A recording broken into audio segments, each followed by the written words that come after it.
Got a phone. Yeah, she was still in there, but Yeah, Plymouth. yeah. I mean, she only tried a couple times while I was there. But then, um, Ben and Jan came home and somehow. Hmm. She went to sleep while I was there. Oh, that's nice. It was funny because she, was sitting on the footstool and she's facing me and she's sitting up, but then she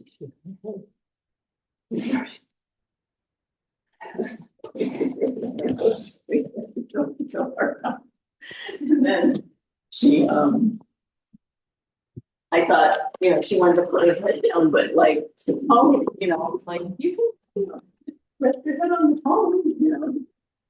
So I did, I got a cushion to put under her in case that would help. And then she just went over and put her head on. But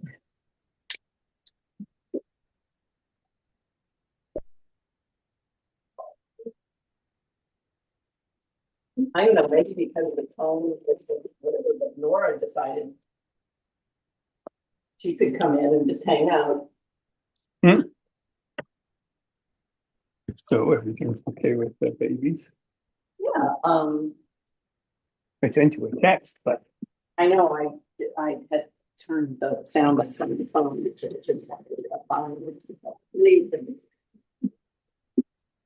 And then I kept it off because I didn't want to disturb Maggie.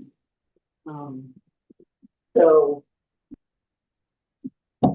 right about tomorrow, maybe, when we'll be at Maggie's birthday. And they're aiming to discharge Gwen at 4 pounds. And Gwen, because of the length of her hospital stay, qualifies for Medicaid. Hmm. Maddie didn't make stuff.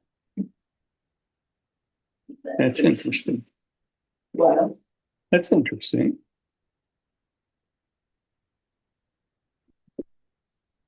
like 30 days or something like that.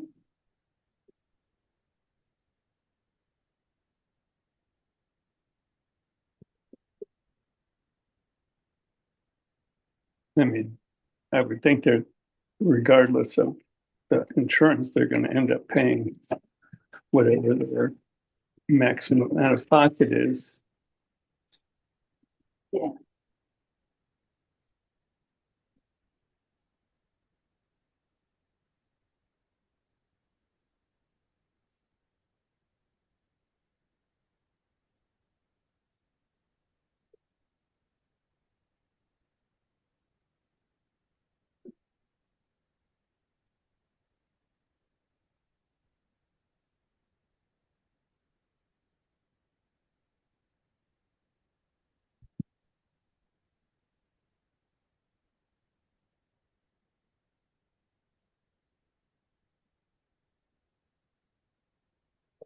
I get jealous. But what? Let me hold you. Oh, I'm sure I'll get my chance. Well, so she said, have you looked at this? I said, he knows he's going to have many things. Many things.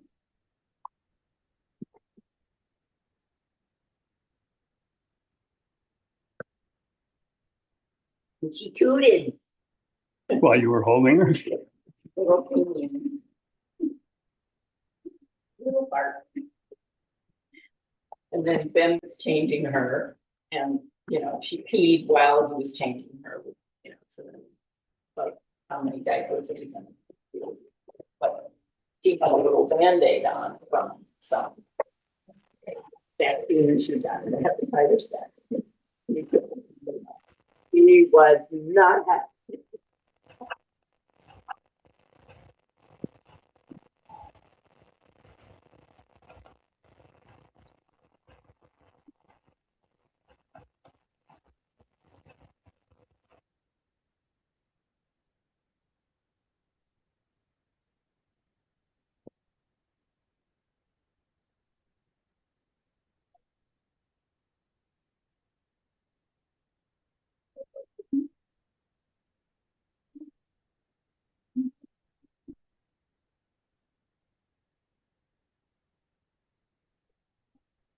the, that didn't say anything about, you know, like, for us.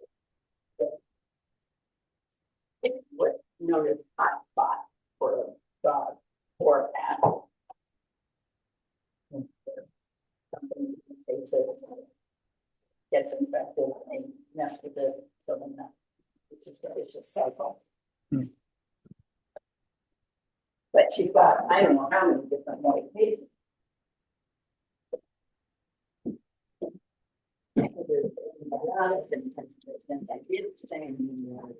Right. Probably antifungal. It's getting gabapentin. You did do that to calm her down? So, So, yeah, but that's.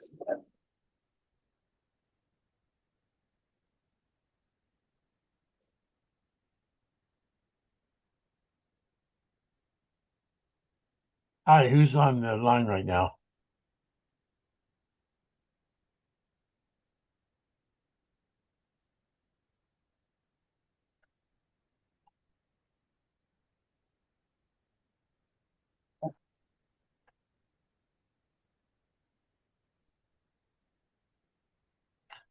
This is Jerry. Can you hear me?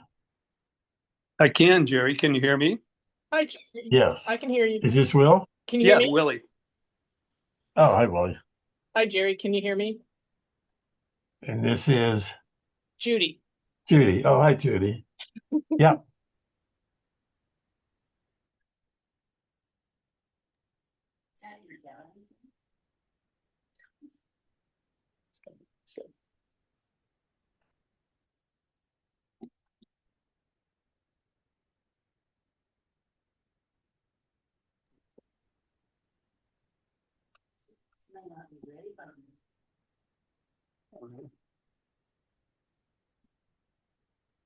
I can bring it up to you. I would have forgotten. I didn't know what time that. Right.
Oh, Willie, can you hear me? I can hear you. Yeah, Judy can, but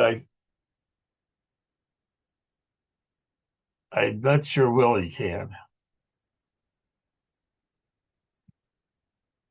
I can hear you. Can you hear me? Oh, Yes. now I can, Yes. yes. Oh, good. Yeah. Okay. I was just Yeah, trying to get to the right microphone. yeah. Before I saw you moving your lips, but I couldn't hear you, but now I, you're okay. I switched from my iPhone to my desktop, which I can Ah, see a lot better, and it's got a better camera. yeah.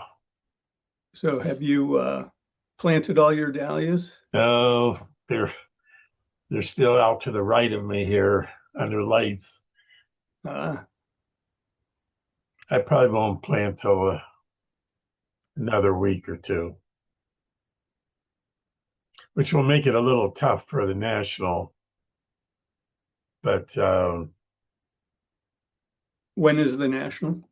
it's the last week of August, Well, that so it's should be pretty a reasonable. couple of weeks earlier than what it often is.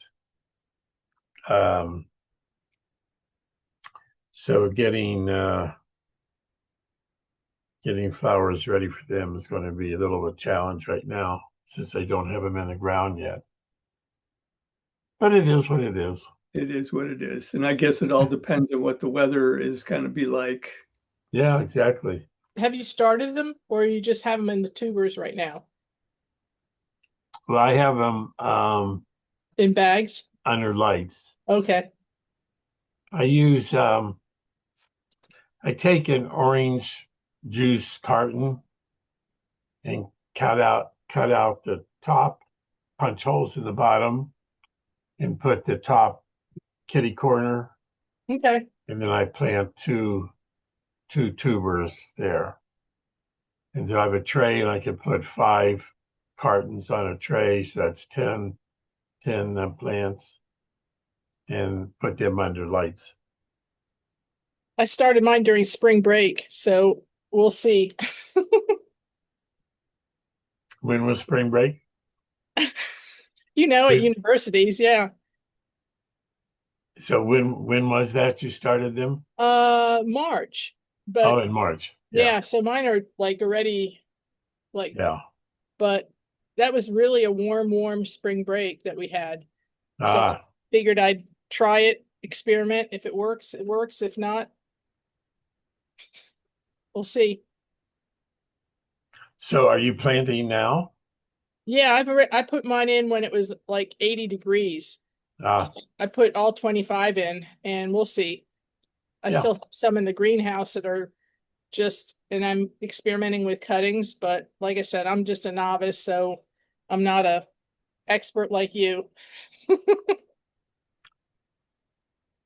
You learn every time, every year. Every year is different too. Every year is different. Last year was So terrible. I for mean, sure. everybody got a late start. Yeah. It's crazy. And then it got too hot. Now, Well, it was 89 a couple of days ago, and it was like 55 today. I mean, Yeah, just crazy.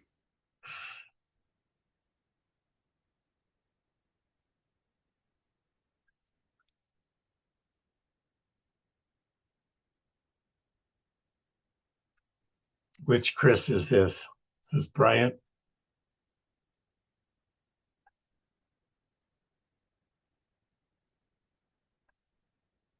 Muted. Yeah. Hey, it's me. I'm cutting grass. I'm listening. I'll be done in a little bit. Talk to you later. Okay, Chris.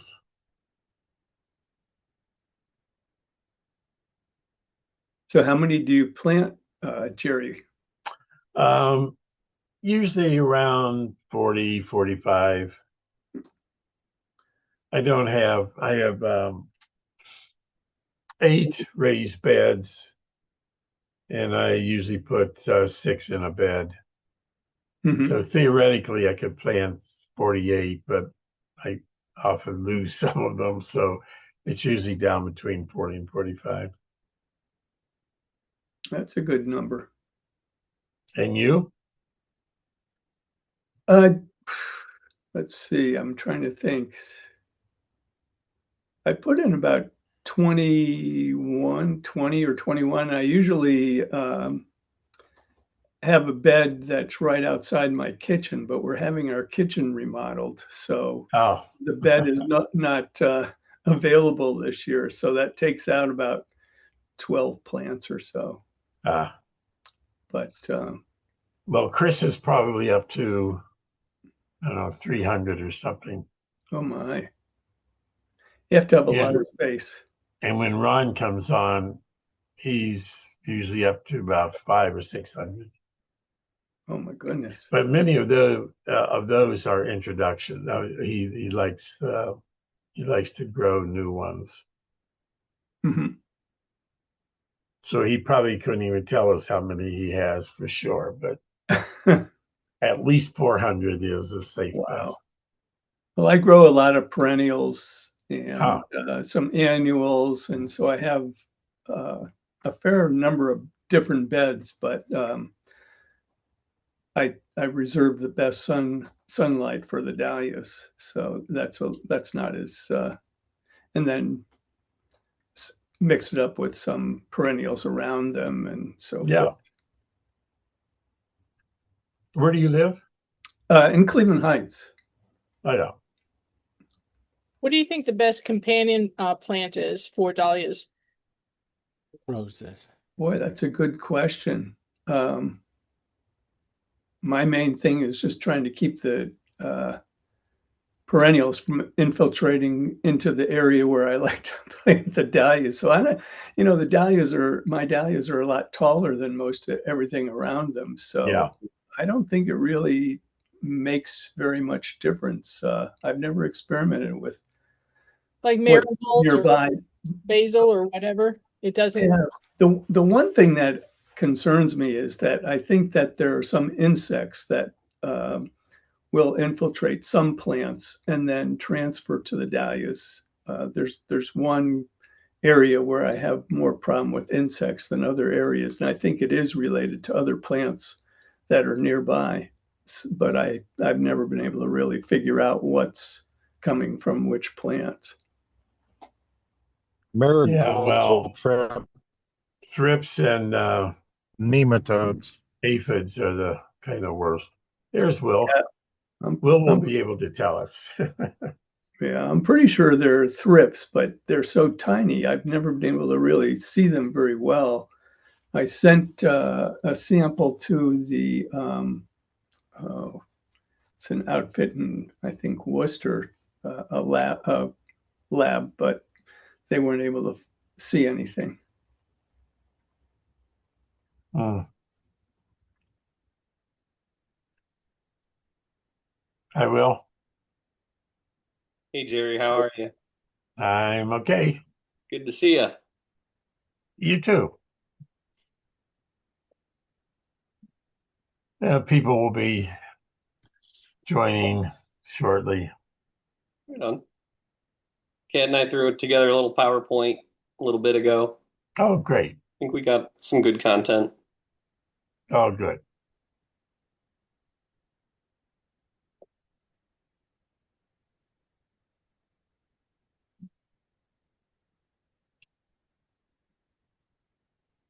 Ron will be coming along too. I haven't seen him yet.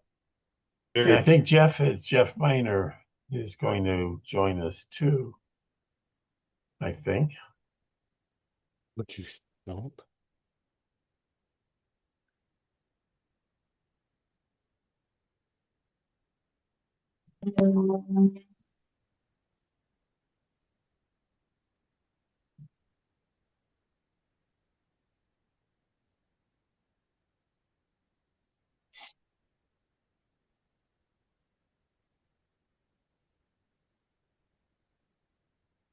Hey, Chris, do you have any companion plants you put in with your dahlias? Can you hear me, Jerry? Yes. Okay, I was trying to talk here for a while once I got done cutting. I I don't well, I guess the question is, what's the goal of the companion plant? So like if you're worried about nematodes, root knot nematodes, Tony would have marigolds all throughout his dahlia beds. Anywhere he could squeeze a marigold in, he would have marigolds because those are a trap crop for nematodes. A couple of years, well, probably the first or second year Quinn and I grew, we accidentally benefited from planting a bunch of canna lilies along our dahlia rows. This was back when Quinn and I only grew like 70. So we had a whole bunch of cannas along there. And when the Japanese beetles came along, the Japanese beetles go to those canna lilies like crazy and turn those leaves into lace and then they didn't really mess with our dahlias. But then I stopped doing that because we started planting later. But because the national shows this year, I think I'm going to redo that canna lily crop in grow bags near my dahlias because typically I don't get blooms until after the Japanese beetles have run their course. But that's because I typically plant so late. But this year, because of the national, I'm actually thinking I might plant things Sunday this weekend, which would be about a month and a half before I ever typically plant out. So it's kind of exciting at my house.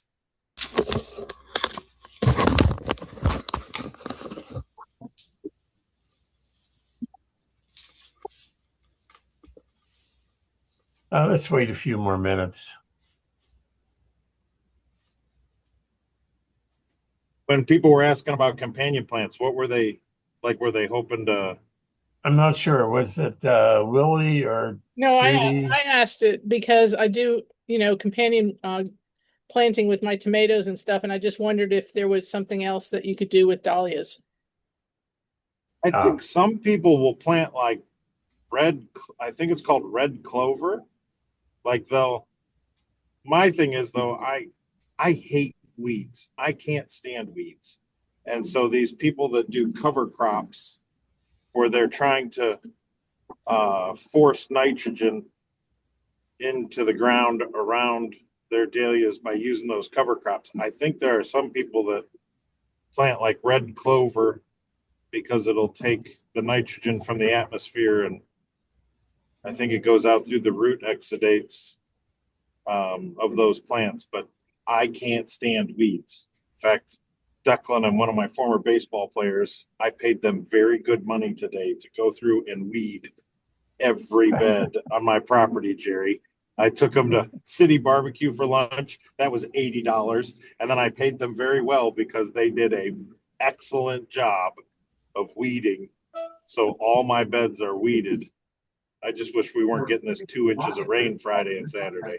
On your note with the clover, I know that there are farms that will plant New Zealand white clover or just white clover as they call it a living mulch. Yeah. And they'll actually plant their starts, wait about 2 weeks, and then seed the clover. Zoom meeting. The guy said he's supposed to get 2 inches of rain wherever he is in Ohio, so he don't want to play in his tubers.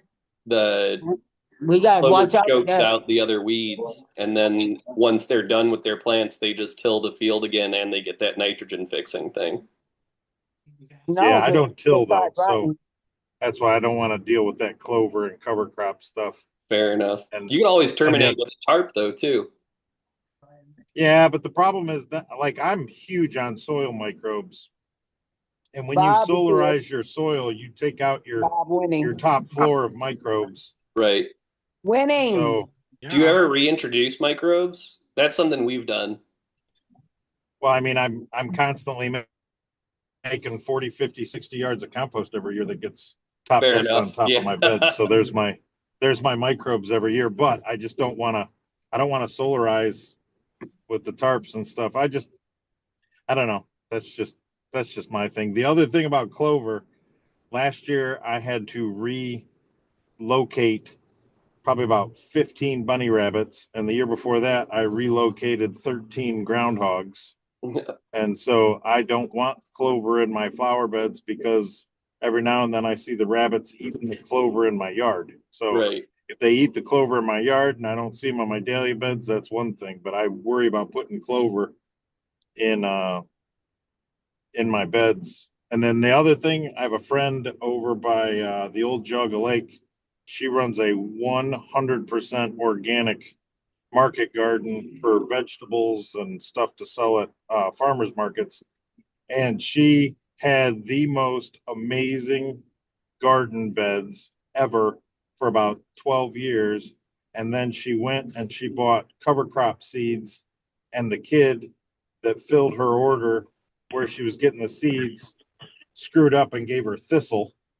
Oh my And God. she spread that cover crop seed all over her beds and it turned out to be thistle. And she's still trying to pull thistle out. And because she's 100% organic, she can't go in and spray something to kill it all because then it ruins her organic certification. Right. And that's another thing that scares the crap out of me. So We're battling thistle right now pretty heavily. so We didn't do anything about it last year, so this year it's all coming up 10 times worse. But we have been taking care of it in a non-organic method, but also not mass spraying because it's in our tight garden beds. We're Yeah. using a little syringe with some Torton RTU and just dropping it down the stem of the plant. yeah. Oh, Why would anybody want thistle anyway? Right. A good question. Well, I That's think a- it was like a seed store and like so bird seed or something. I'm not 100% sure, but it was Wow. a mixture. It was supposed to be a mixture of different, like a lot of people that'll do those cover crops, they do it where they just walk across it with a 2x4 and they bend it over and that terminates it. And that's, I think, what she has done in the past. And it's a mixture of stuff. Well, that mixture had thistle seed and she's ruining the day that she did that. okay. Well, it's about 7:05, so maybe we should get started. First of all, I'm Jerry Marino. I'm a past president of DSO, and Pat is, I think, in California or at least someplace on the West Coast with a daughter who's getting married, I believe, and Jess is not available either. So they asked me if I would at least facilitate tonight's meeting. Could you make sure that you mute and then just raise your hand or when the time is appropriate, ask a question, but otherwise, please keep muted. Kat is going to monitor the chat. So if you do have a question as Will is presenting, then you can put it in the chat or hold it until after he's done or at some other appropriate time, and we'll make sure you get your questions answered. Okay, well, with that being said, thanks for joining us tonight. Glad to see you all as we start a new Dahlia season. Will Heeter is Kat's husband, and Kat is our DSO secretary. And Will is the vice president of the Cleveland Rose Society and co-founder. I'd like to know a little bit more about what he and Kat have co-founded as the Muse Gardens in their new farm of maybe a year or so now. Like a year and a half, yeah. Yeah, year and a half in Middlefield, Ohio. And Will is a great rose grower. In fact, I think that's his main profession now is to hybridize roses. And Pat had just suggested that since we didn't have, they did not put together a speaker, that we asked Will because, and in particular, the bugs that bug us in dahlias are probably the same bugs that bug him in roses. And so we thought maybe that would be, if he was willing, and he said he was, to tell us a little bit about how he controls the pests. So, Will, um, how'd you get started in roses and then continue? By the way, Kat, are you recording? It shows that the meeting is recording. Yes. Okay, thank you. Okay, Will, you're on. Sure. So I mean, all of this kind of started when my mother and stepfather invited Kat and I to go to the Cuyahoga County Fair 3.5, 4 years ago, when we were still living in downtown Cleveland. And we were walking through the flower barn where the flower exhibits were, and I had never seen that many roses that like in one place. And what struck me so much is, similar to dahlias, there's so many different forms, and there were forms of roses that I did not even know existed, and I was really kind of taken aback. Before I moved in with Kat, at my house, I had a single climbing rose that I, took care of, and it looked like a regular rose, and that was like a fun, afternoon project for me a couple times throughout the summer. But seeing all the different types of roses really piqued my interest. I had just moved in with Kat, so I had to let that climbing rose go because I left it there. So I was kind of missing tending to it. And so I bought 3 David Austin roses, English roses, the year after I moved in with Kat, the first summer after I moved in with Kat. And they really kind of spiraled out of control from there.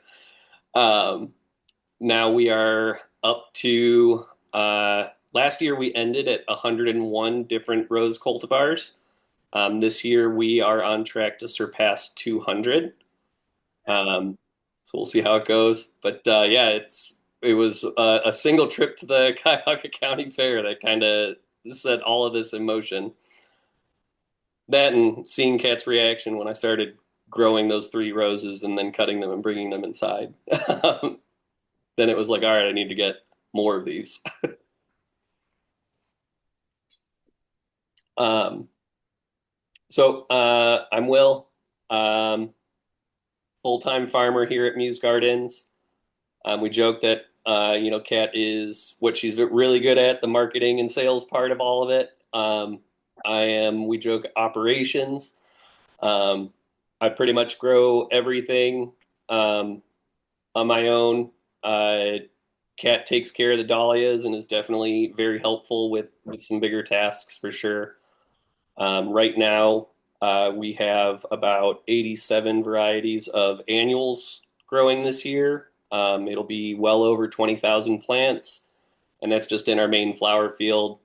We still have our roses, Kat's dahlias, and then we are doing vegetables for the first time this year as well. We're going to grow close to 300 tomato plants, 100 watermelon plants, lots of carrots, lots of peppers as well.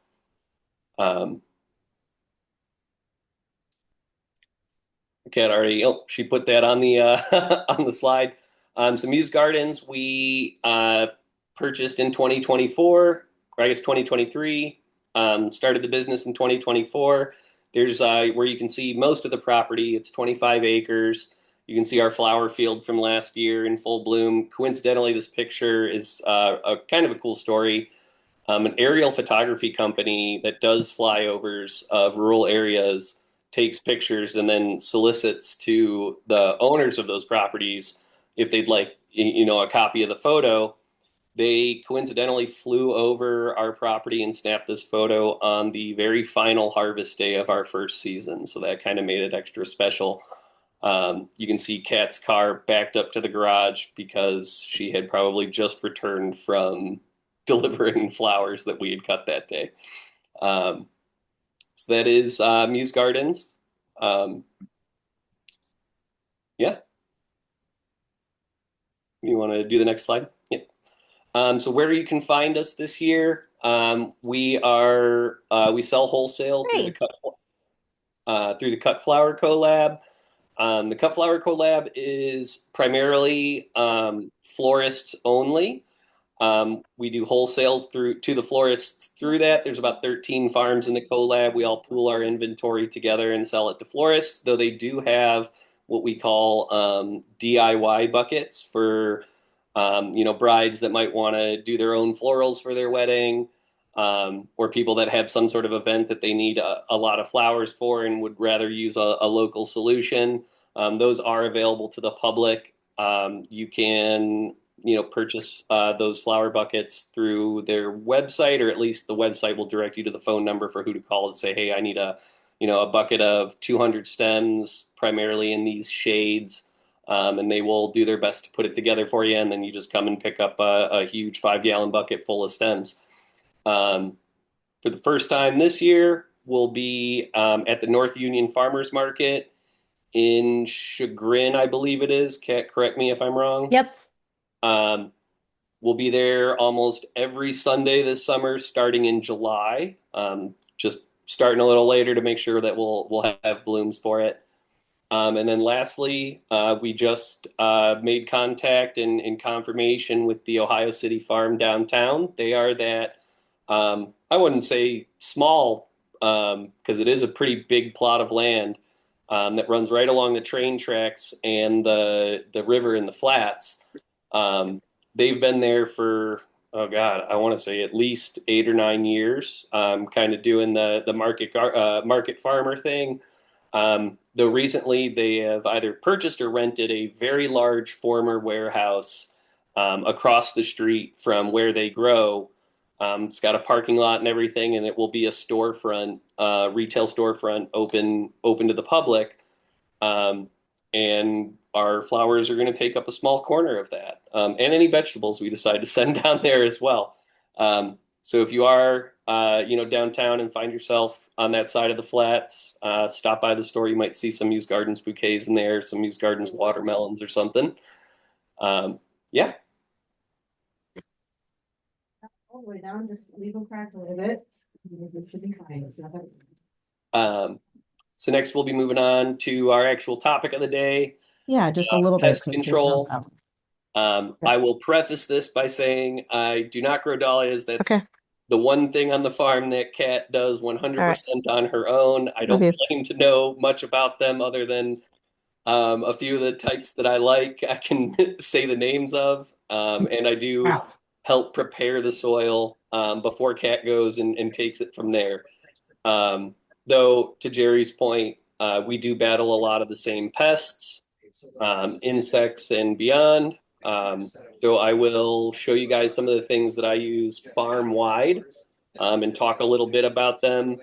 I will also preface this with we are at the scale that we're growing and the varieties that we're growing, and this early in the business, we are by no means organic, though we do our best to be friendly to the environment.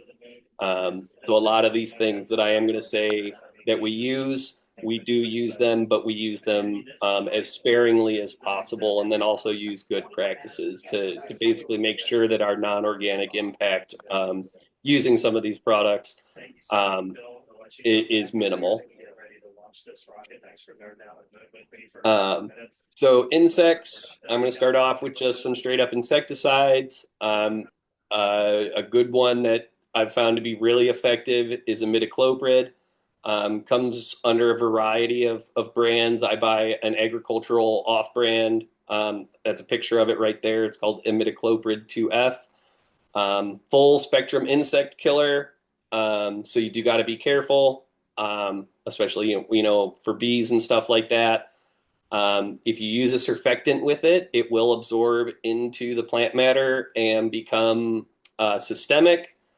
And when you're spraying it, you definitely want to avoid spraying open flowers. That way it's not getting on the petals, the pollen, the stamens, to make sure that the bees will be okay. And then also another one, again, for the bees, if you wait till they go to bed for the day or the night, if you spray after dusk. And that is something that we do regularly, or I should say just standard application process. is always after dusk. And I think last year we only used it twice in the main flower field throughout the entire growing season. So that one is, kind of the big guns. Another one is 7 insect killer or any other name product that uses the same zeta cypermethrin. It is also full spectrum. So same kind of practice. You don't want to spray it, on your plants while they're flowering. And you want to do it after dusk as well. The one thing that we use this for is our fruits and vegetables, because after 2 to 3 days, the chemical zeta cypermethrin breaks down and becomes inert. So if it is on your tomatoes, of course, still wash them. But you can, safely eat your produce that was treated with cypermethrin as long as you wait a couple of days before harvesting and washing. A little side note there's that useful tip. I'm going to say it probably like 3 or 4 times throughout this presentation, whether you're using an organic or non-organic liquid treatment. I cannot, preach the benefits of using an inexpensive surfactant mixed in with your liquid treatment. It makes it twice as effective as using just the products alone with water. When I started using surfactant, especially for things like fungicides, I saw the effectiveness literally, without having the actual numbers, it seemed to be almost twice as effective. So that's our main insect control is imidacloprid and 7.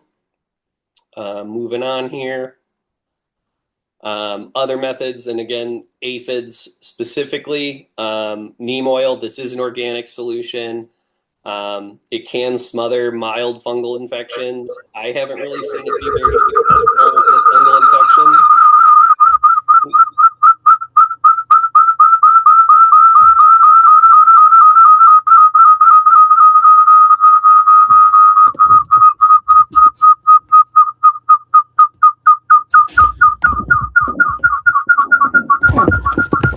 Lori, can you mute?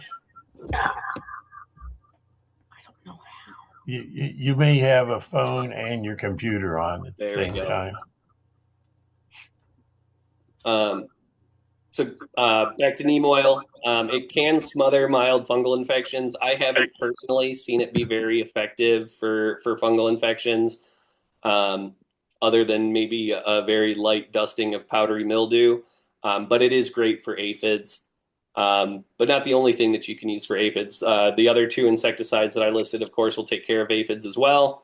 And then some other things that we do sometimes when aphids aren't, out of control is the morning hose spray down. If you spray I was going to say roses, but I don't know about dahlias.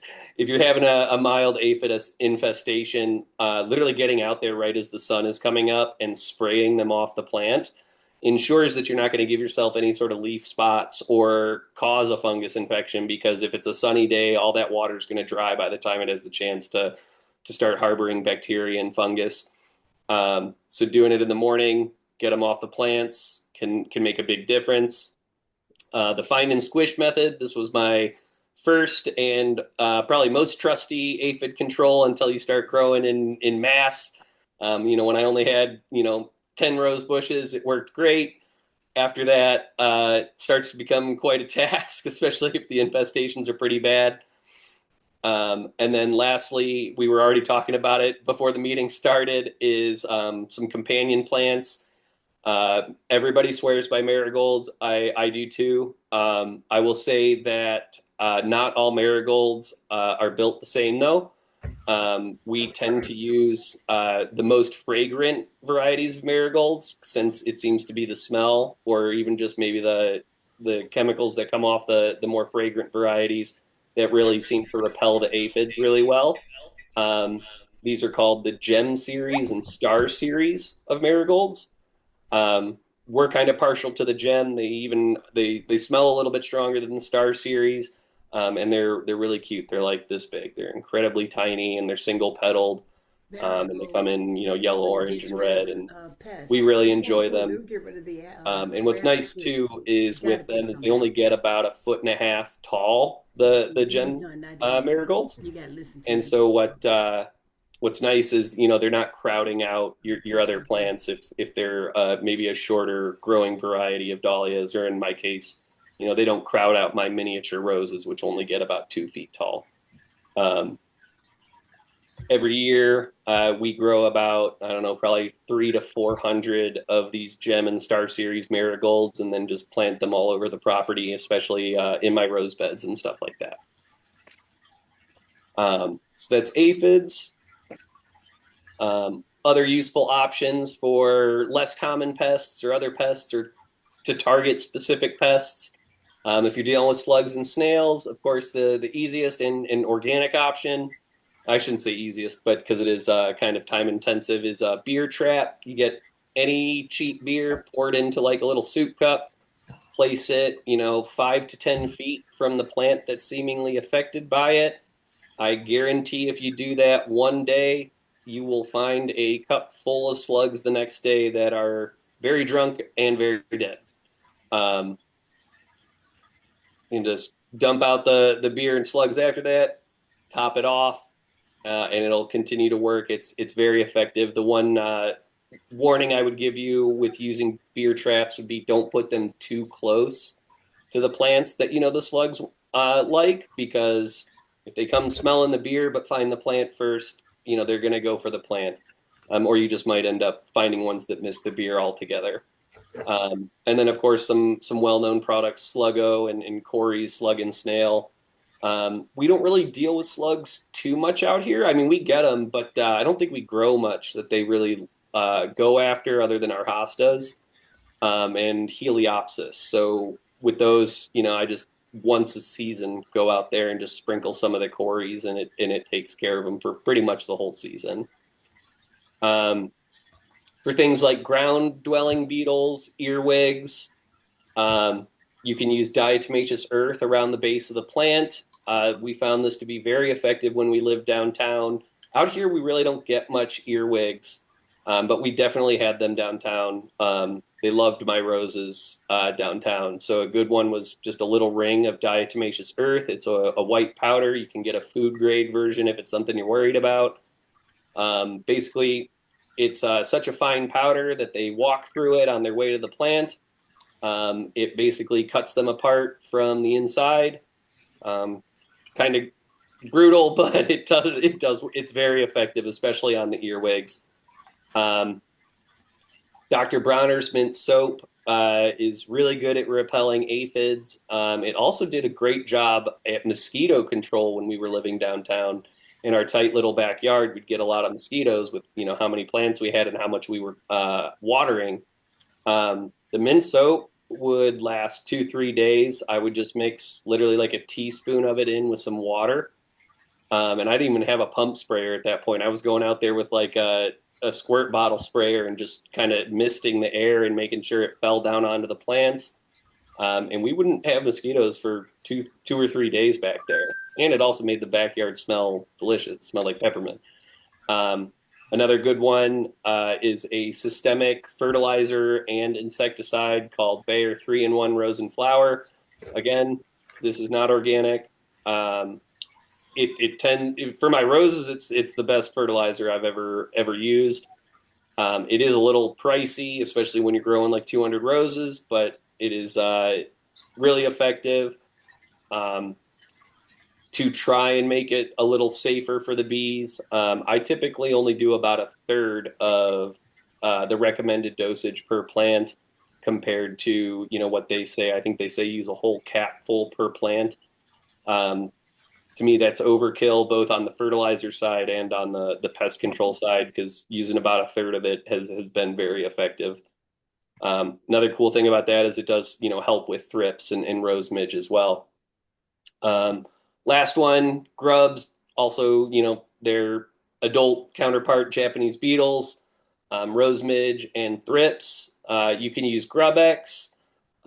This gets in there, pretty much kills it's a, not an insecticide, it is a, what do they call it? larvicide. So it will kill any ground-dwelling larva. Another thing that will kill ground-dwelling larvae specific to Japanese beetles is milky spore. I cannot recommend this enough. Milky spore is the fungus that works for you and continues to grow in your soil if you treat for, I think, 3 years, 3 times a year, an area with milky spore, and there's grubs in your soil. The way it works is it infects the grub dies, it multiplies within the dying grub, and then when the grub dies, it spreads further. A very well-known rose gardener in our area, Peter Schneider, did this to his entire 7-acre property, and they basically don't really see Japanese beetles all season long for years now. Now, the one thing to keep in mind is that if you're going the milky spore route, Gravex kills the grubs, which takes the food that somebody else has their mic on now. There you go. Gravex kills the grubs, so there's no grubs for the milky spore to infect, so the milky spore will die back. What we do here on the farm is we use Gravex every other year and milky spore every year. That way keeps the milky spore going. We get the effect of Gravex, in the early part of the season on, year 1, then year 2, we're treating with more milky spore again, letting it build up. And then if we see that there's going to be a lot of grubs that season, we'll treat it again with more Gravex. But yeah, milky spore rocks. I can't recommend it enough. Another thing I've seen farmers and other gardeners do is if you do have your own compost pile, if you notice that there are grubs in your compost pile, if you milky spore your compost pile, let it eat the grubs, let it kill the grubs, and then, spread out within your compost pile. You are now introducing milky spore via compost to whatever bed you're putting your compost in. So only helping it continue to leach out to your property. Very effective when done right. The milky spore, I can't recommend it enough. I've seen a whole 7-acre property just 20 minutes from here, and they don't get Japanese beetles. So it is something that we've been starting since we moved in. I got 2 50-pound bags in the garage right now that I'm waiting to spread here in the next week or 2 as well. What's cool about milky spore is not only is it organic, it doesn't kill beneficial insects, and it only kills Japanese beetles, or I should say Japanese beetle grubs. So if you're really just having a Japanese beetle problem and you want to be safe, with your microbiome in your soil, as well as, the bees and other beneficial insects, this will not harm them. And then again, the Bayer 3-in-1 rose and flower is also, really effective at killing the Japanese beetle. The drawback to it is that it has to take a good bite out of the petals of your rose or dahlia, but in order to kill it. But it does work. Moving on, some other garden pests that don't have legs: fungi, mold, mildew, different things that we use on the farm. So powdery mildew, I found phosphoric acid to be really effective. The one that we use is the picture you see there. It's called Garden Phos. One thing to keep in mind is that actually that and copper fungicide, which I'll actually tell you why I don't like to use copper fungicide. Copper fungicide will, if you're spraying it when your plants are flowering, if you missed your petals, it will put purple spots on the petals. The copper activates with a chemical at least in rose petals, and pretty much everywhere it touches turns purple. So it becomes very noticeable on lighter colored flowers.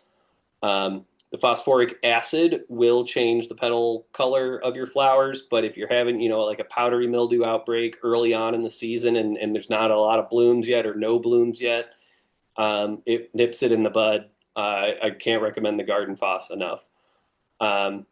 Another one that we use is the Arbor brand biofungicide. This is pretty much a full spectrum fungicide, so it'll take care of black spot, powdery mildew, I think downy mildew, a ton of rose afflicting funguses. I bought it on an impulse at Target one year, and then it sat in a cabinet for at least an entire year. And then I used it last year, and I have to say it was surprisingly effective. Honestly, of all of them, it really did a great job on rose black spot. So if you have any sort of funguses that are similar to rose black spot for dahlias, I would recommend the Arbor.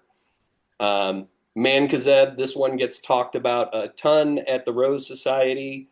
It uses manganese and zinc. Comes under more names than just the bone-eyed one you see there. If you get, it's kind of a preventative maintenance. So if you get out there and you coat your plants with it early on in the season, it can prevent powdery mildew. It prevents, black spot, angular spot, dollar spot, rust. It's a very powerful fungicide, especially if you are using it in a preventative manner. I've never used it, though I do plan to give it a try this year. And if not this year, next year for sure. And then lastly, again, I've not used this one yet, but it is in the mail on its way to me right now. It's a highly reviewed myclobutanol, or myclobutanol, I think. Danol? I don't know. Is the active ingredient. The brand that we're getting here in a couple days is Atticus gravex. Supposed to be very effective at pretty much any fungus that you're growing. Some useful tips for fungicides. I cannot stress this enough. You invest in a cheap surfactant. They're like $10. I've got a $10 bottle that I used a quarter of last year. So it should get us through more than this season. It makes your fungicides so much more effective. It can even make your insecticides more effective. But again, it's really, really effective with the fungicides. What a surfactant does, for anybody that doesn't know, is it lowers the surface tension of liquid. So you think about like when you take a mister bottle of water and you spray it and you get all these big water droplets. By lowering the surface tension of the water, it actually makes the droplets smaller, which reduces kind of the fungicide or whatever chemical you use from spilling off the leaves of the plant, because they're very small droplets. They're going to stick to the plant and stay on there. And you also get better coverage as a result, because instead of spraying a bunch of large droplets, you're getting almost like a mist of microscopic droplets. I am here to sing the praises of surfactants, especially when it comes to fungus treatments. Another good one is, especially with fungus treatments, treat the ground surrounding the plants as well, especially for roses. Black spot comes from the soil. Rust comes from the soil. Powdery mildew can live in the soil, or I should say on top of the soil. So when I'm spraying down our plants in the field or our rose beds for fungus, I am spraying the plant down, making sure the plant's getting coated, and then I'm hitting the dirt around the rose bed entirely to make sure that anything that's down there living doesn't have its chance to release spores and come up the plant. And then I'm sure you guys probably already know about this one, but any fallen leaves can be a disaster for fungus. If you have a leaf, even if it doesn't have black spot on a rose, for example, and it drops a couple leaves on the rose bed, for as long as that foliage is still green, it can still be infected by black spot. So you might have the smallest amount of black spot on your soil. A rose leaf or dahlia leaf falls, it's on the soil, it hasn't dried up yet.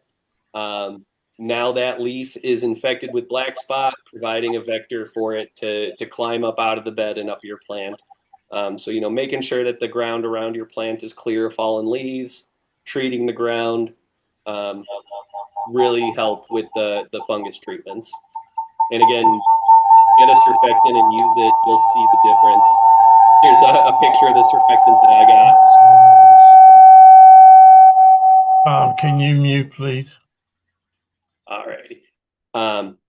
This is the surfactant that I use. It's literally the first thing that comes up if you go on Amazon and search surfactant. I think it's like $12 for that bottle, and it is a tiny bottle, but I'll tell you, you only need like a half teaspoon for every 2 gallons. Um, and like I said, we used it with every liquid treatment we did on the farm last year. Growing on like 2 acres, and I used maybe a quarter of the bottle.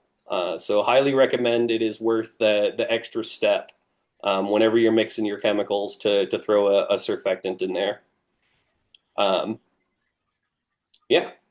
And then I think we have just one last garden pest to talk about. Deer, the dreaded deer. I don't know if dahlias are deer resistant, but roses certainly aren't. And some of the other stuff we grow on the farm certainly isn't. And living out in a rural area in Amish country, we definitely have a lot of deer.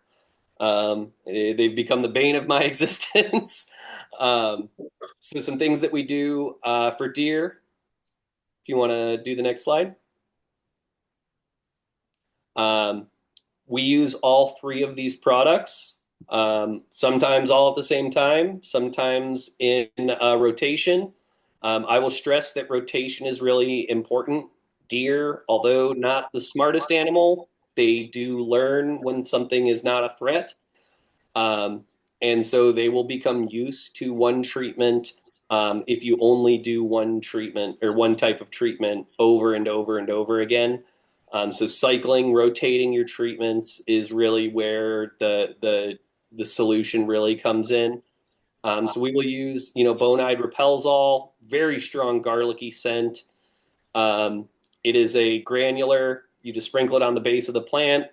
Immediately has an effect because it is strong smelling. But what's really cool is it becomes systemic.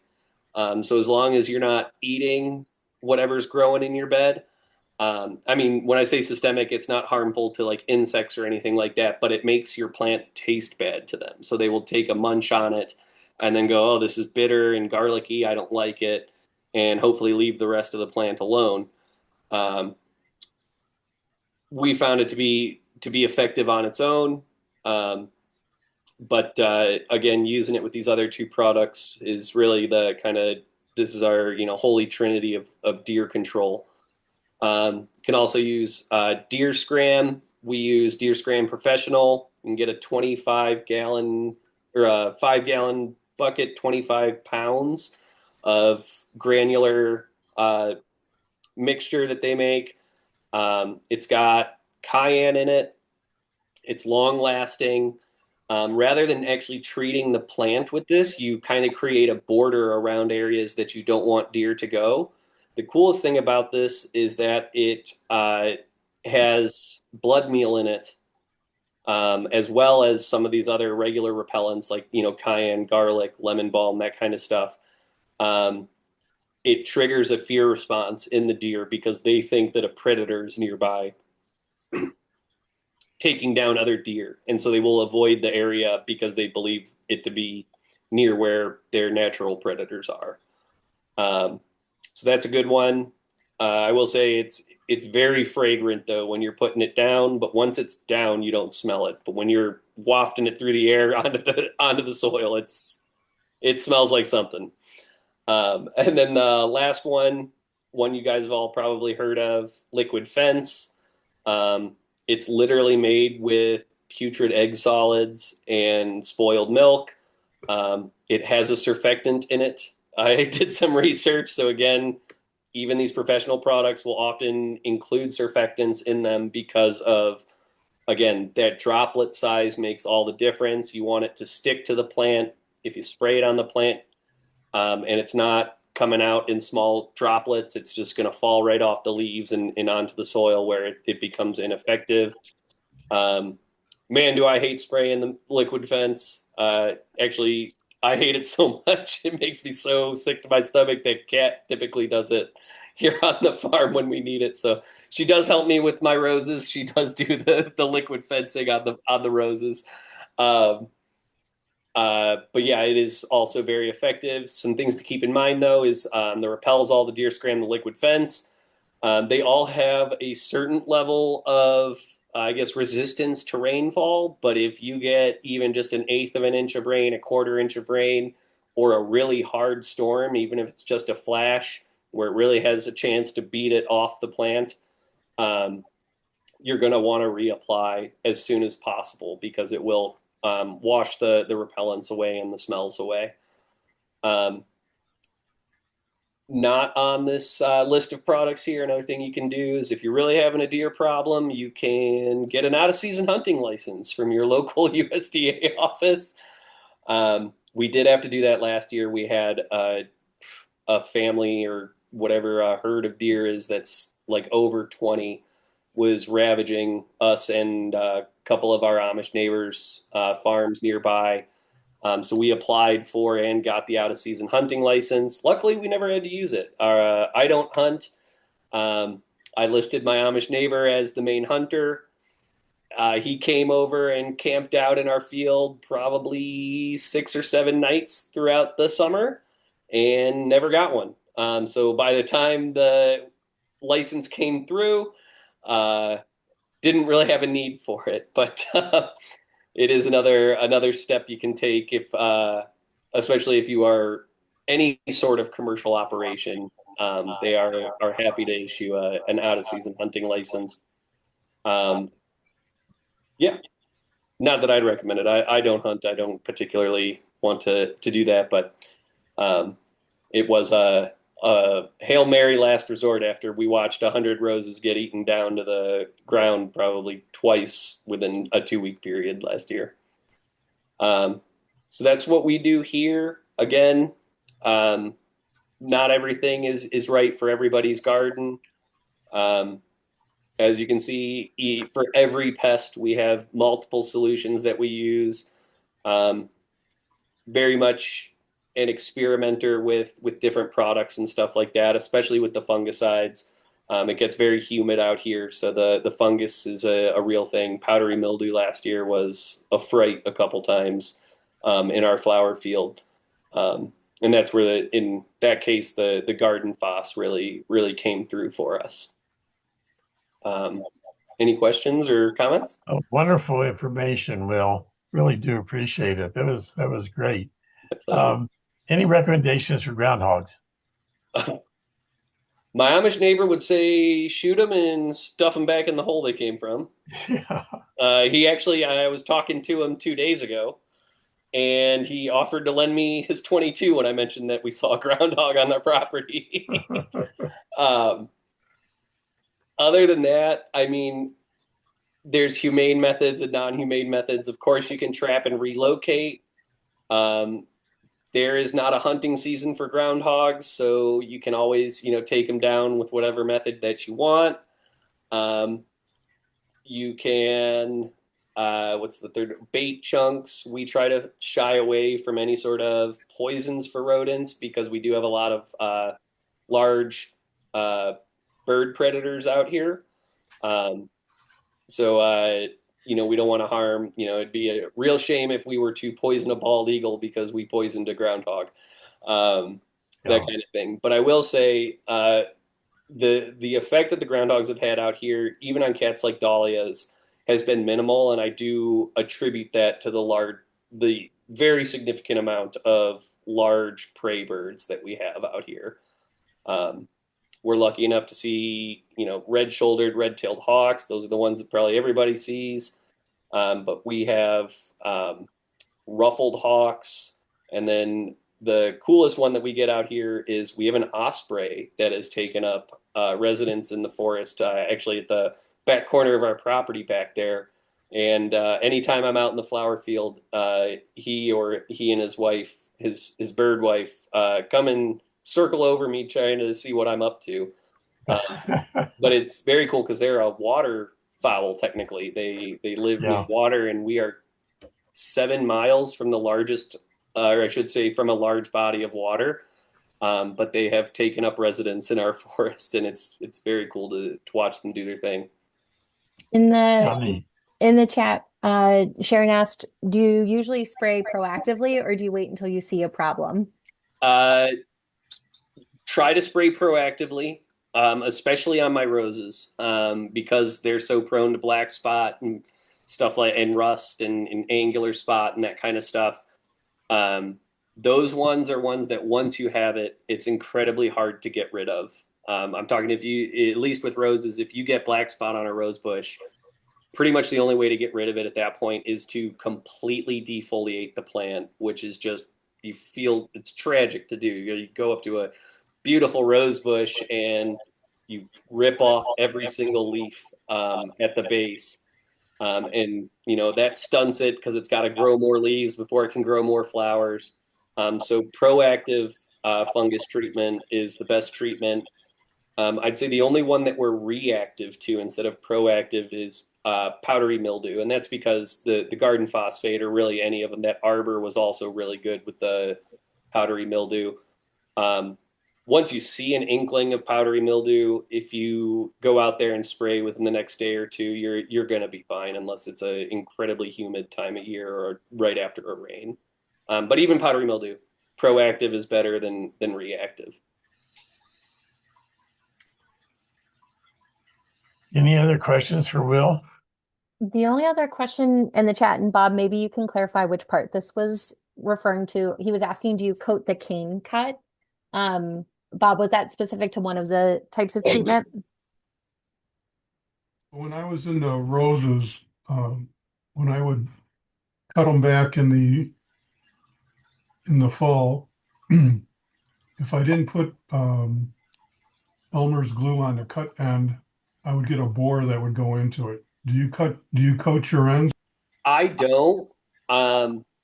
Downtown, we wouldn't get a lot of cane borers. Last year was my first year growing roses, out here. And I did notice that when I did my spring pruning, a couple of mine did get a cane borer. With that, what I did is I took like a droplet of imidacloprid and I dropped it in the hole where it bored. And I didn't see any new bore holes after that on any of my other roses. But I have toyed with the idea in my head of using like an Elmer's glue or a hot glue gun or wax, like melted wax to seal the canes after pruning. I just haven't had a necessity to do it yet. But if it does become a big issue out here, I probably will start doing something along those lines. Thank you. And then there was a question from Wanda in the chat. She has powdery mildew now. If you have it, do you have to cut it down? She did that last year and it came back early this year. You shouldn't have to cut it down. Powdery mildew is a surface dwelling fungus. So unlike black spot, where once it gets on the surface, it actually eats into the leaf and there's no healing that leaf. Now, granted, any leaves, a big one for us is zinnias. We grow, I don't know what we grew last year, but this year we're on track to grow 13 varieties of zinnias at, what is it? It's going to end up being like 1,200 plants. And we do farm spacing, so they're close together, so it becomes the perfect breeding ground for powdery mildew. It does make any leaf that had it less attractive. But if you go out there, you treat it with the garden phosphate, it will kill it completely, and that leaf shouldn't, in theory, continue to deteriorate unless it's, too far gone. But yeah, so if you've got powdery mildew already, I would get out there as soon as possible and just do a quick once over.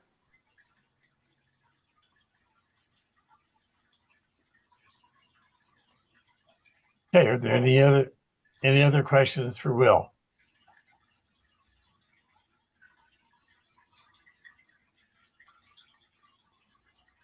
And then Wanda had also asked about rabbits, but I think several of the repellents that you recommended also work for rabbits.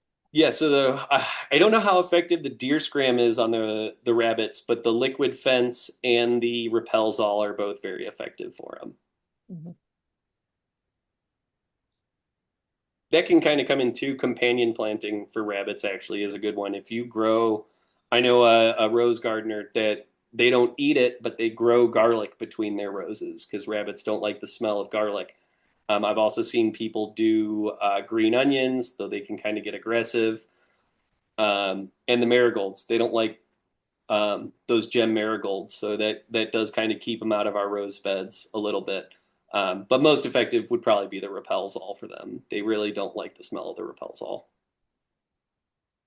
Or again, my Amish neighbor would say, there's technically a rabbit hunting season.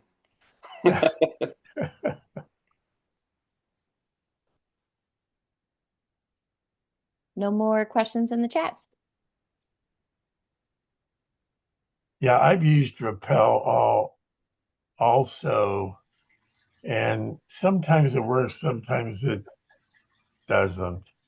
Seeing So bad I'm not results. I'm not completely sold on it. Okay, any others? Will, thank you so much. That was a wonderful program. Thanks I for having me. really do appreciate it. Thanks for stepping in for us at the last minute. Of course. It's my pleasure. I get to talk about flowers. So. Yeah, right. So now let's talk about dahlias. Do you have any questions on dahlias for, well, Ron's around, Jeff's around, Todd, Imhoff's around. There is a question for our experts in the chat. So Mindy had asked, if we get 2 inches of rain, would it be advised to take any unsprouted tubers out of the ground? I planted mostly ones that are sturdy plants, but I have a few that are brand new tubers. What should I do? Hey, by the way, could everybody, Pat, could you mute everybody?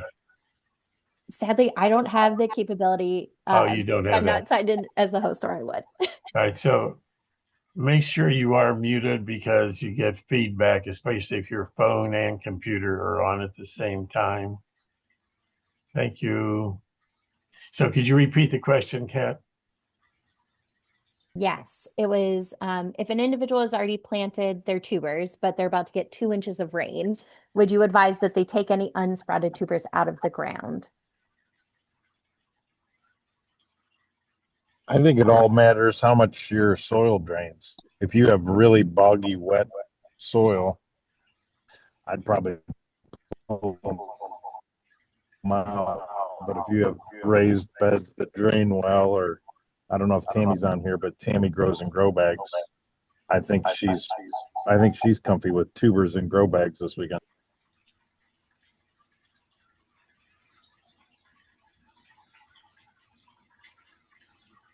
I was muted. I wouldn't dig them up. I remember many years ago, Glenn Ruth told me to poke a hole next to the tuber with like rake handle or something, and it allowed the water that was in the soil adjacent to the tuber, to sink.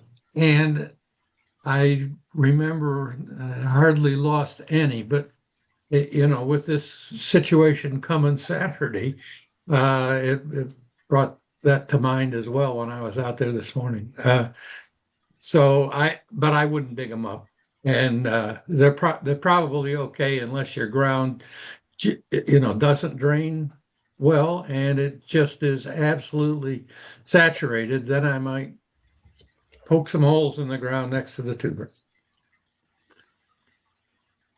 I would add to that if you don't have many that you've planted, you could go out and cover them with buckets. We have a member that uses to-go containers, and they open it up and poke a hole in one side of it, and that hole goes over the stake, and the rest of it covers whether it be a tuber itself or the small plant from excess moisture, and it works very well, or can. But once again, you don't want to do that with too many tubers.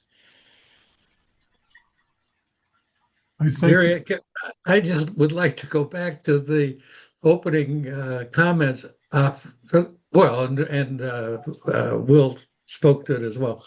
I planted some companion plants for the first time ever this morning, and I planted basil because that was recommended in an article that I had seen. So I'm interested to see if it has any effect at all. So anyway, that's another alternative that I don't know whether it'd be a problem or not. I hope not. I know basil is recommended for in between tomatoes. Mm-hmm. Yeah, basil works real well with tomatoes. Hey, on the hole next to the tuber, I think it needs to be deeper than the tuber depth, so it acts as a dry well to draw the water away. So it has to be a deep hole, but it doesn't have to be very wide. It's just a draw from the tuber itself. Yeah, that's exactly right, Bob, is my understanding. It has to be. I used a pry bar, and it was a foot below the tuber. Hey, Ron, in the fall, right before you're going to dig your dahlias after you cut them down, don't you go around with a pitchfork and kind of pop them all up a little bit, but leave them in the soil? Couldn't people do that after this rain on Sunday? Oh, I guess my sense is that they wouldn't be that well developed, but yeah, that's another alternative, sure. Excellent. And great question, Mindy. I think all of us that have already watching the forecast ahead coming this week. There's some other questions as well. I did get a question that was, how do you know how to and when to plant your dahlias?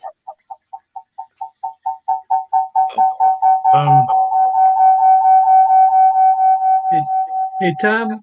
Tom, can you mute? I thought I was. No, you're not. Nope. Where is it at?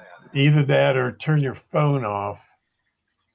If you have a phone and computer on, they're fighting against each other.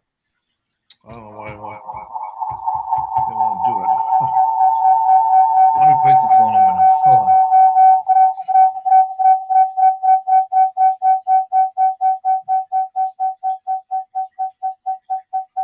You're still on. Hey, that did it, maybe. I plant when the horse chestnuts are in bloom.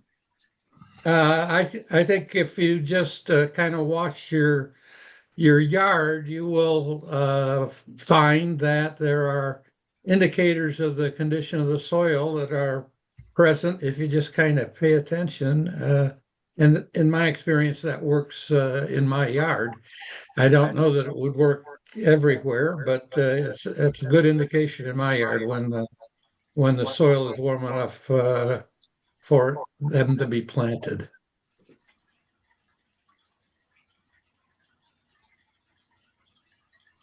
I know for me, we have quite soil despite our many attempts to amend it. So the temperature of my soil ends up being quite important because it's not well draining. So I actually typically take a thermometer outside and check that the soil temperature is as close to 60 as possible. That's usually my signal that it's time to plant my tubers. That seems to correspond to the trees being in bloom as well, because I'm about 60 as well. And then the second part of that question, if anyone would like to chime in, they were also wondering how to plant dahlia tubers.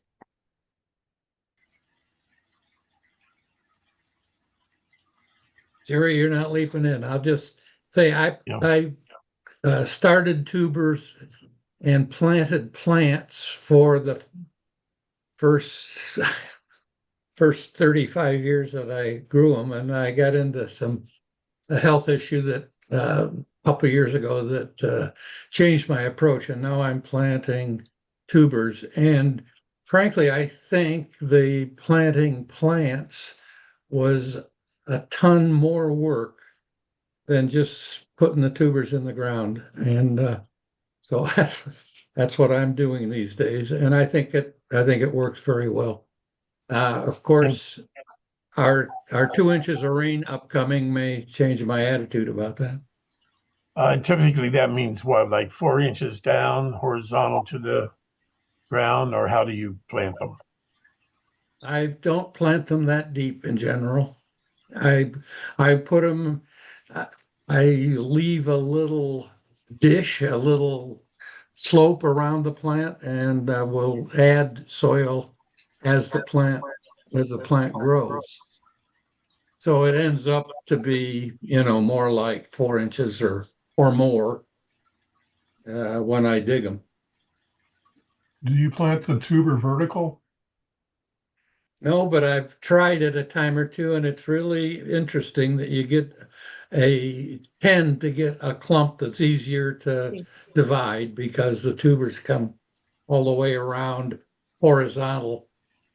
But I'm so much in the habit of planting them horizontal with the eye up that I just haven't done it. But a number of people swear by it. Somebody out west is the great sponsor of that. I can't think of which one it is at the moment. Dick Marshall does it. I do it because Yeah, that's your right, tubers Chris. grow Thank you. off it. Your tubers grow off it like a wagon wheel if you're trying to divide. It's awesome. I plant vertical.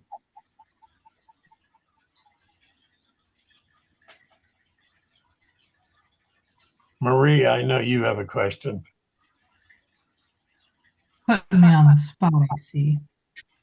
I was curious. So this year I'm planting lots of different varieties and sizes of dahlias. So some larger ones, A's, double A's. I was just curious in general, any tips and tricks on how to best prune these as they're starting to sprout. Also, I've seen people use umbrellas for certain or certain sizes of dahlias, and I would assume that's to maybe keep rain off of the petals. But yeah, any advice that would be greatly appreciated.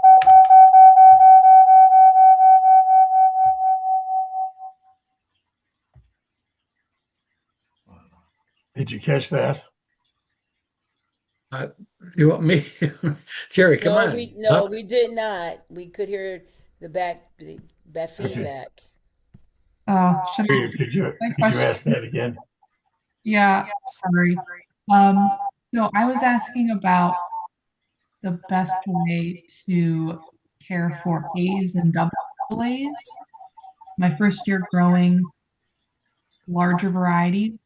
So I was curious what's typically recommended in terms of pruning them, covering them, anything like that. Did you hear that okay? The folks out west would tell you to grow 4 laterals and limit it to that, or maybe even if you're shooting for a huge one, maybe even grow 1 or 2 laterals. And then I would grow up to 8 or 10 for BBs and smaller. So just kind of grade the number of laterals that you allow to mature based on the size of the blooms you're looking for. And I can't resist saying probably Chris ought to respond to that since he's the double A and A guy. I was going to suggest that too, but he may have left us. Chris, are you still here? Must not be. I think, Ron, to your point, I think the key is to pinch the central out after you get a couple sets of leaves. And if you pinch it after 3 sets, then you're going to get more laterals. So pinching it early, you develop laterals. Or if you're going to go for the huge show bloom like Tom does, you just let the central go, and you get a show bloom. But if you want a few beautiful ones, you pinch the central and get some laterals to develop. Yep. Well said, Bob. Yes. Any other double A and double A experts in the audience? Do you recommend covering the blooms?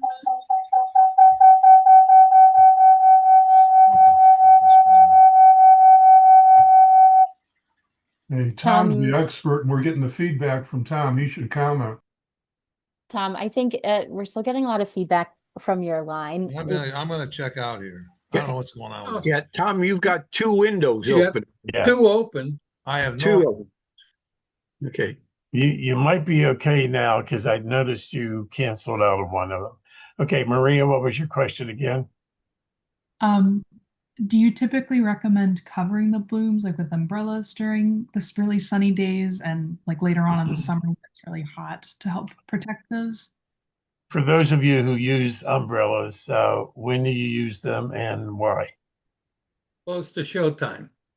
To protect the bloom from insects and also from rain. And it helps to have it protected. The quality of the blooms would be better under an umbrella. Also, you'll find certain blooms will fade or bleach out in the sun more than others. Some won't, and some will. So I found that to be the case.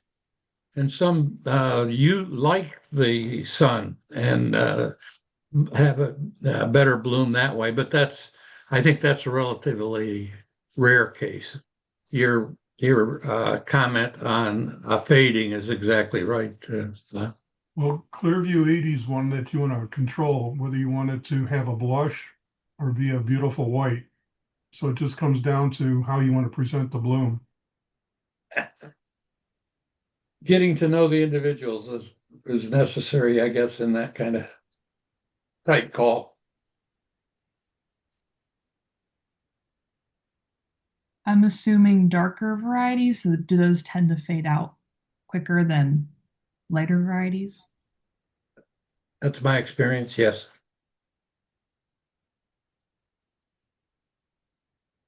Particularly red. Don't think Paul Sutherland is with us, but Paul brought me over a couple of plants the other day. One of them is 4 feet tall. I can't grow that in the garden, let alone in a pot. So I was going to ask him about that, but he's not with us. Jerry, we do have another question in the chat.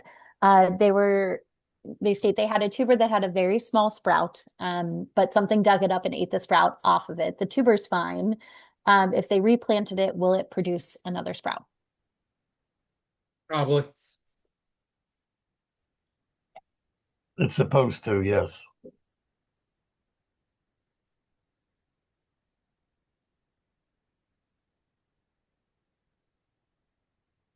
Perfect. Thanks. And then we had a comment in the chat too that was about meeting a mentor. The good news is if anyone is a new grower and would actually like a formal mentor from the Dahlia Society, we do have a mentorship program. I put the link in the chat and it was also in the last issue of our Dahlia Digest email. You can sign up to get partnered with one of our members here in the Dahlia Society, and they will actually work with you and answer your questions on a more one-to-one basis about dahlias, digging them up, dividing, how to care, how to plant. So highly encourage you to sign up. I know our current president, Pat, was my mentor when I first joined, and I learned a lot.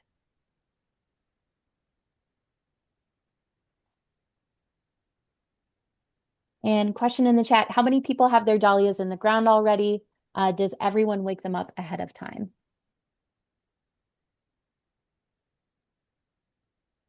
I do not. Ron said he's planted, and I think Judy said she's planted. Bob Winning is not. No. I'm not planted yet either. Probably next week. Just my cannas. That's all I've planted, not the dahlias yet. Mike Weber has not. Nope. I planted all mine out at Willoway. Yeah.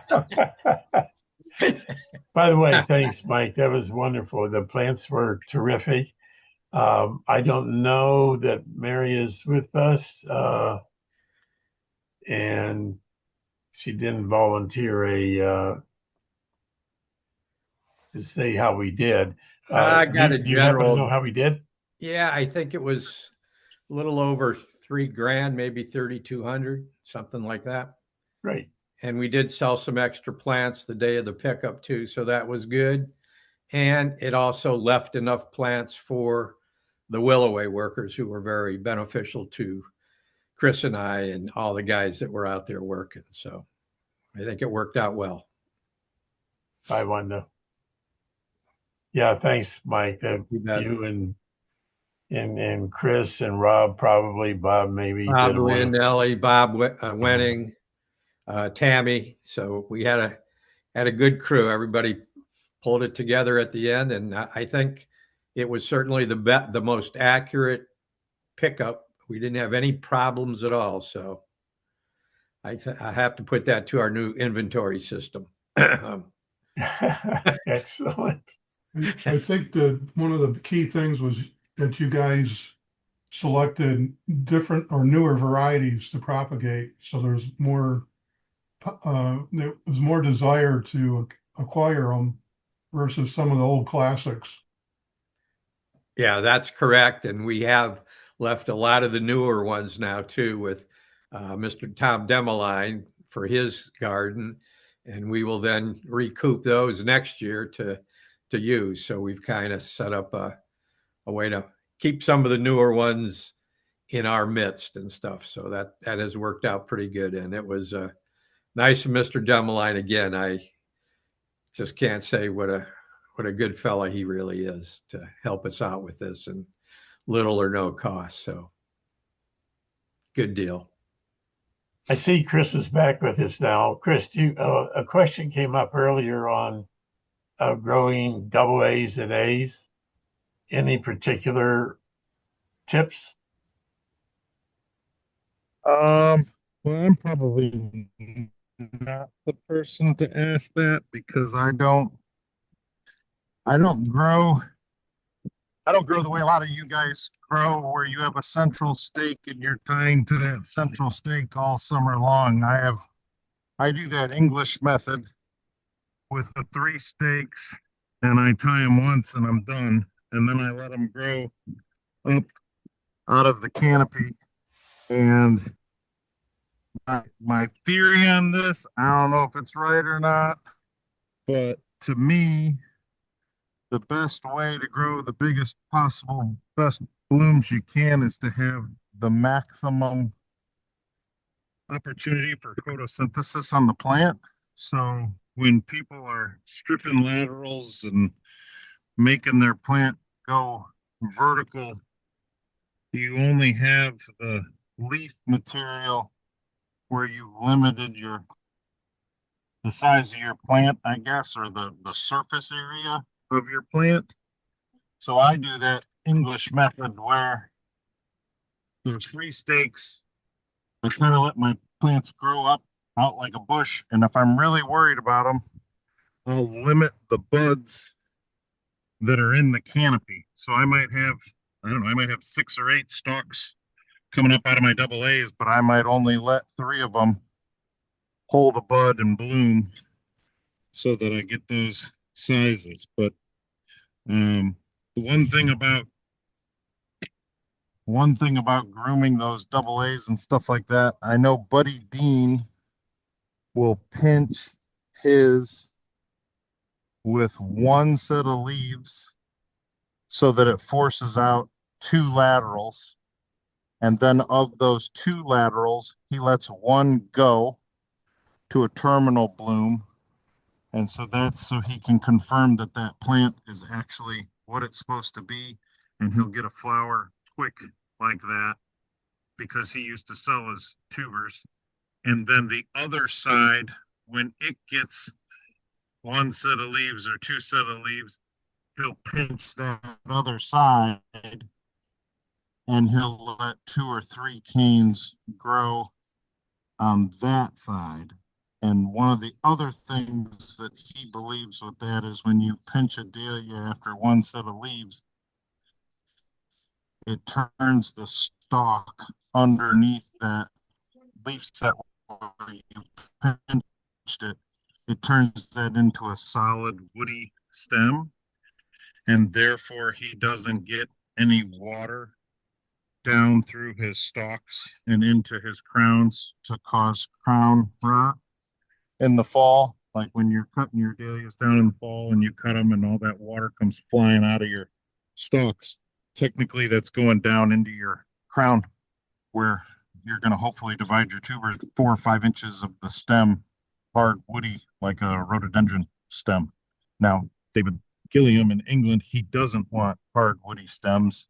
He wants wide open, soft, hollow stems for his giants. But so Maria, there's another possibility, but you almost have to see Chris's setup to understand that fully. Because it is very. Maria's been there. She's different. seen it. Wow. It's quite impressive. Yes. I think the biggest, I will say this, the biggest thing for the double A's, I think you have to think about the big blooms. So like when you go for double B's and miniatures or something like that, I hate to say it, you can make those blooms on a small plant because those blooms are typically small, but you won't have a quantity of those small if you don't have a strong plant going.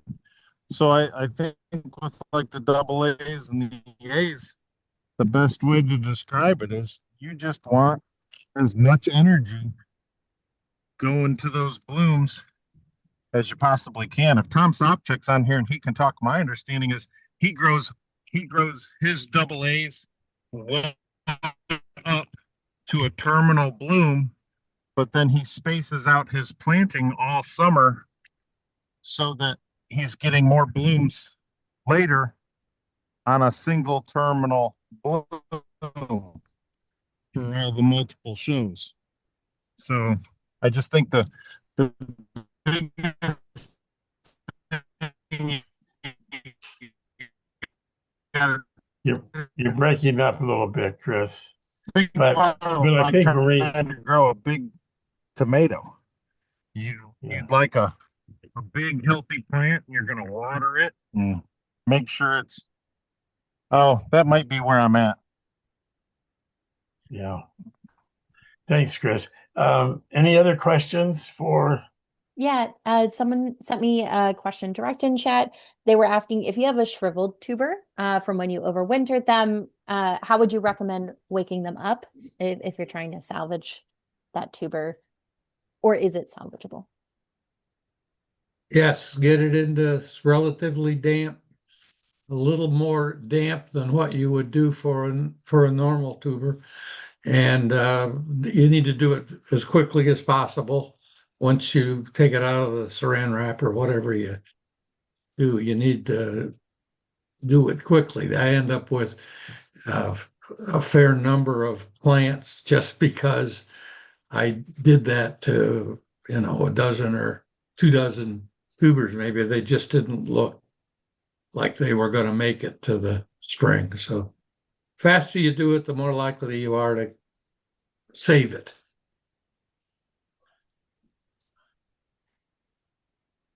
Any other tips?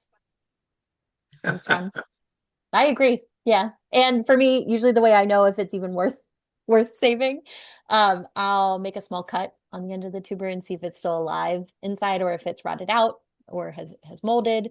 Or if you're lucky, it'll still have a visible eye that has sprouted, which is a good sign that it still has some life left in it as well. And then to Ron's point, if it can be saved, put it in some wet soil and hope that it comes back to life. Yeah. And cutting away the rot is important if you have it. I mean, if it's just wrinkled, I wouldn't. But if it's wrinkled and rotted both, then you got to get rid of the rotten portion in order to save it. Yeah. Do you treat that end that you cut off? Usually not. I typically do. I put a little cinnamon on it. Nothing crazy. Cinnamon's a good choice.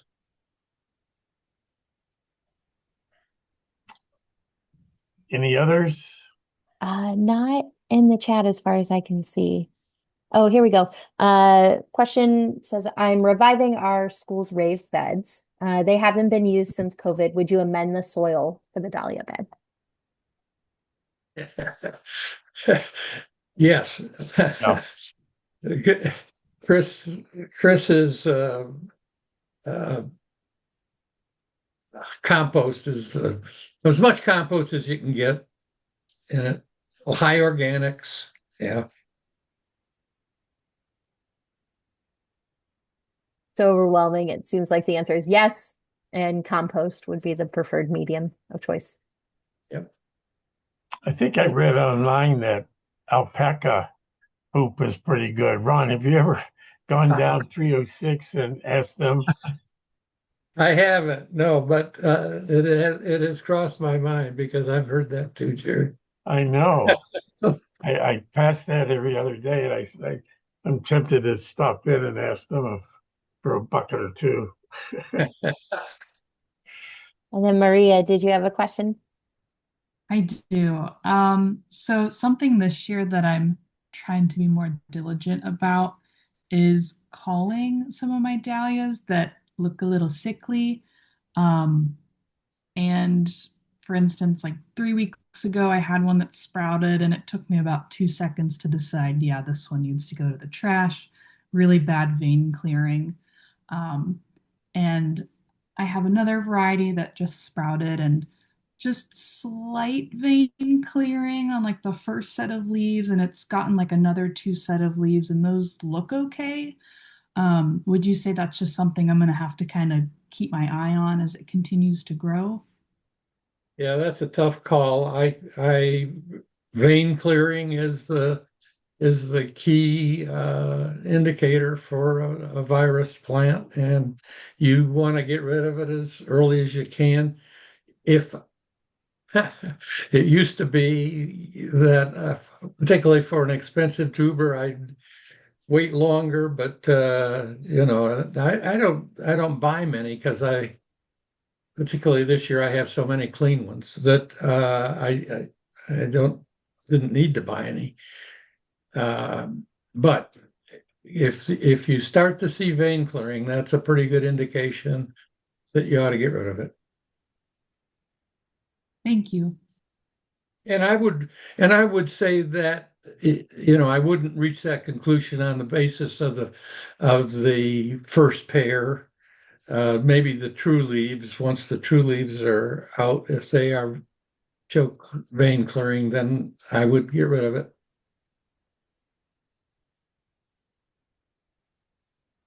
And then we have another question in the chat.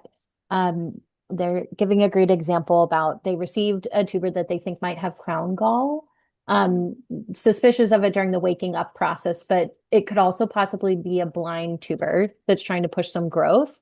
Not viable either way, but as a learning opportunity, how can you determine if it's crown gall or a blind tuber that's trying to push growth just for the future? And for that as well, I'm going to put a link to the Dahlia University from American Dahlia Society in the chat as well that has some nice pictures for anyone that's not sure what we're referring to, but I'll defer to the experts here to answer. Yeah, good. Thanks, Kat. I think I like Kat's answer. Yeah, I did too. I'm not very comfortable with it. I see it almost never. So I'm very fortunate in that regard, I guess. Yeah, I haven't either. Anybody else familiar with the problem? I've been told that the only way you can ever really know if it's crown gall or not is to send the tuber off to have it tested. That the visual inspection of even the tuber in the fall or the tuber in the spring is inconclusive, and that you need to send it to, I think MSU will do it, Michigan State will do it, but I think there are other labs around that would run the test as well. So if it's something you're very interested in figuring out, we have some members that are quite passionate about figuring these things out. And the only way they ever know if it's gall or not was to send it out to be tested. And Mm. I know for me, we're growing at quite a large scale here on the farm. So it's risky with gall. So if I'm not sure, I'll take that specific tuber and isolate it in just like a 1 gallon pot on its own and give it a chance to start growing a bit. And then I'll dig back down into the soil and see what it's looking like around there. Typically, if it has either leafy gall or crown gall, it'll start to show even more apparently. And that also would answer if it's a blind tuber or not too, if it's not shooting any roots. But I know Ron mentioned it jokingly, but it's true. If it was an expensive tuber, I have a hard time letting it go. So if I isolate it in a 1 gallon pot, it gives me one last shot to make sure it's okay. What I never do though is if I think it might be infected in any way, I never put it in the soil, just at risk of damaging my soil itself or damaging the other tubers around it. I always isolate it on its own. And if it's, and I see your comment too, someone says they may have seen crown gall before, cauliflower looking. In my experience, yeah, it's been more of that like crown gall, where it looks a bit like a cauliflower head, a bit on the end. So if you got a tuber, I don't know if it's a blind tuber, but they were just like in the bag still, and it had just like one attempting sprout, kind of white with purple. Is that just it trying to grow likely? It's white with purple. It probably is just starting to push its first sprout. And if you're not sure, you can either leave it in the bag a little longer, see how it grows, or again, isolate it. For me, just in general, to start my tubers, I use a red solo cup with a little bit of just slightly moist, not wet, slightly moist soil. You can stick it in there too and see how it progresses before you plant it out in your garden. Okay, thanks. Thanks, Mindy. Others?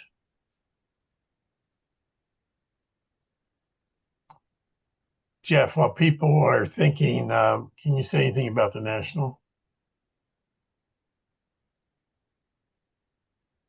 That was In directed to me. particular, how's registration going? Yeah, so this is Jeff Miner. For those of you who don't know, I'm president of the West Michigan Society. I have other hats at the ADS as well, but also the show manager for the national show this year in Grand Rapids.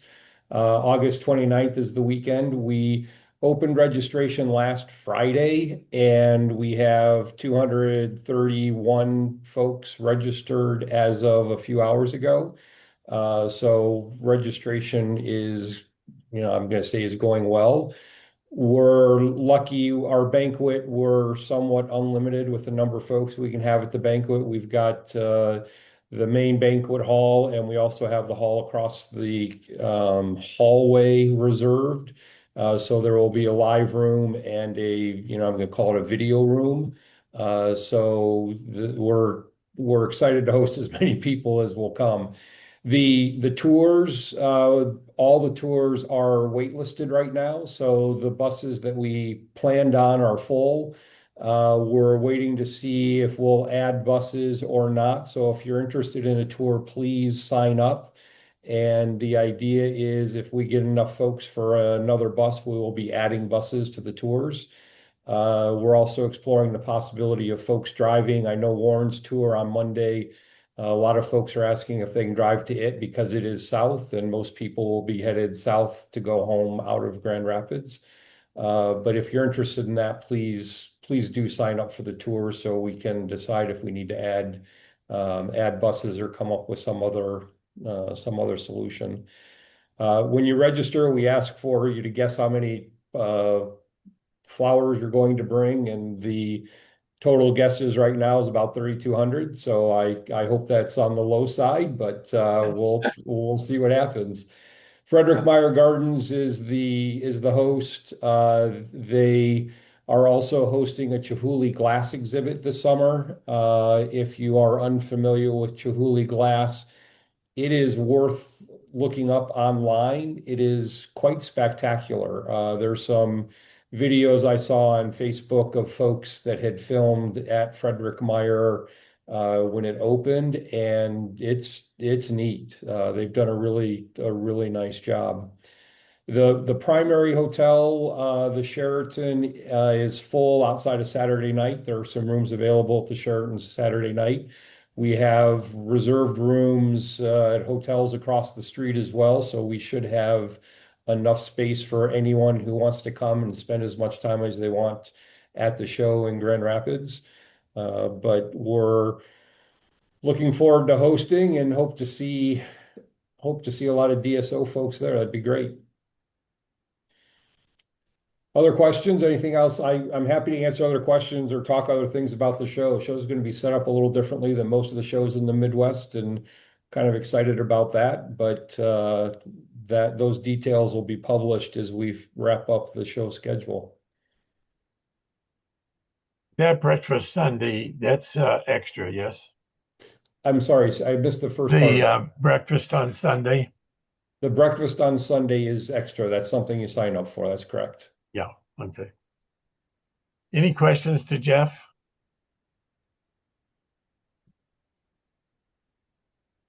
Okay, Kat just put on chat the Thank you, Kat. URL to go to. That looks like a great lineup.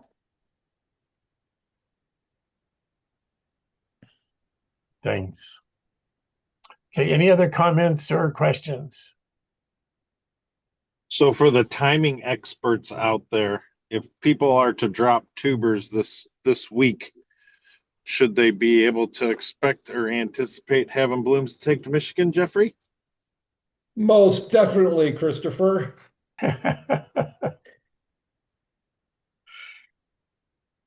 Yes, I it's only going to be say that tight. because I'm planting this week, and this is probably a month before I normally plant. So I'm hoping, So since you're about 3 weeks. I normally plant this time of year, give or take a week or two. And our show, the national show this year is actually a week later than our normal show is. And I always have blooms to take to our show. So yes, most definitely. You will have blooms to bring, and you should be bringing them. Sounds good. It works planting early too, Chris. You don't have to plant in July to have blooms for a show. I know that seems unusual for you, but it works that way too. Yeah, but I don't have to deal with Japanese beetles when I plant in July. I don't have to deal with any of these pests. I heard some great solutions for those pests just a few minutes ago, so you're in good shape. Don't worry, Chris. We'll take care of the pests on my farm. Yeah. I'm sending them all to you. They're there already. I don't. Okay, well, any other questions? If not, Kat, please thank Will for us. That was Will do. It was a wonderful presentation, and for all of your questions, and good growing. Good deal. I'm not sure what's going on next month, but Pat, I'm sure will be back and will let us know if we have a program and so on. Okay, Dahlia lovers. Thanks, Jerry. Thanks, everyone. Thank you. Thank you.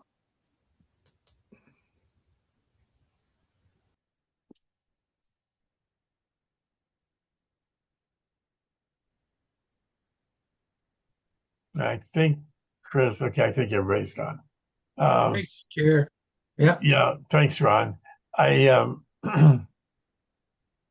I don't think we're going to go Thursday night, so now we got to ask Chris if that's going to be a problem with the hotel, since we don't know what's going on there.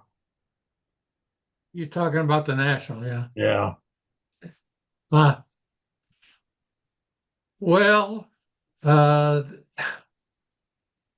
you're gonna miss the tour at Jeff's. I know. And that was the reason I wanted to go on Thursday, but I just I'll have to pick that up some other time. I was gonna say, I'll bet that could be arranged independent of the national show.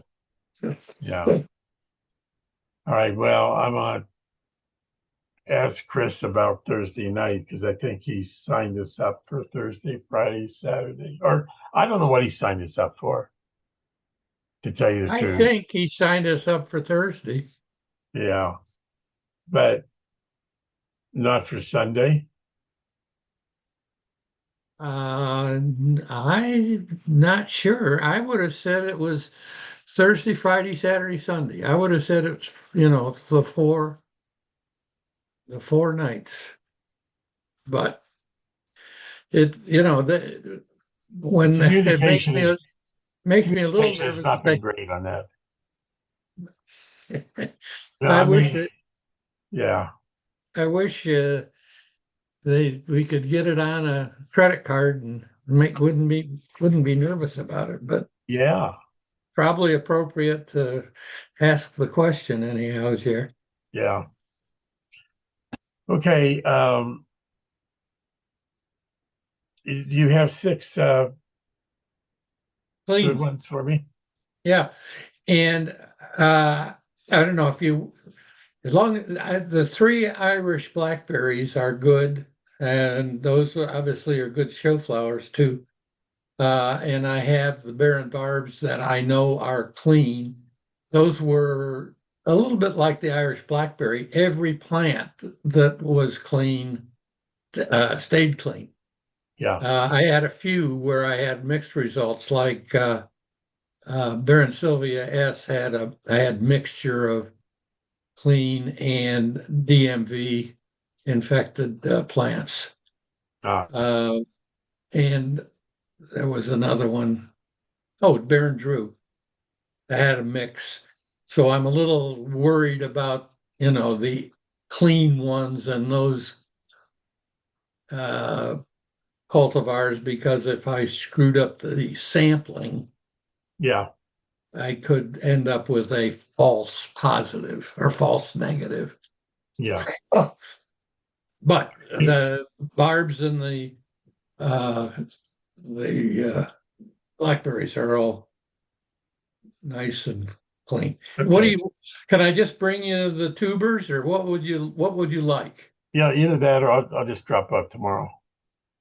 Oh, well, let's see. You around tomorrow? Yeah, it should be. Although Barbara's talking about going to Lawson for some time. I don't know. Maybe call, or Okay. if I go out, I'll bring them. Oh, okay. You don't have any Jerry's, do you? Yeah. I'd Yeah, like a couple. didn't I give you Jerry's? No, huh? I don't have them. Oh, okay. Well, I have it in the back of my mind that I already did that, but I will. Yeah, I certainly do, and I'm happy to share them. Okay. But they're Yeah, not clean. They're not out of the clean bed. No. So I'll just put these six cleans together. Yeah, perfect. But if you In have a one couple, box. sorry, In one box. In one of your. in one box, yeah. Uh-huh. Yeah, no, If you that have a sounds couple good. Jerry's, that'd be great because that put them. All right. Anything else? No, I don't think. Although I don't know right now, actually. But Well, Jerry, I mean, obviously open. I'm happy to give you whatever I've got. yeah, And I just planted the clean bed. I haven't planted up in the garden at all because it's been so wet. yeah, I'm a little yeah. concerned about it, but I think the changed quite a lot today. Oh, Dried out quite a lot today. I had holes dug and compost in the holes, yeah. and it dried out a lot, I think. Oh, well, thanks, Ron. Yeah, went well, Jerry. Yeah, I don't thought so know. too. Will did a good job. Yeah, yes, that was a good presentation. I'm glad you persevered on that. Yeah, for sure. Okay, see All you right. tomorrow sometime Yeah. then, probably, huh? Okay, Yeah, good night. good. Thanks, Ron. Bye. Yeah, good night.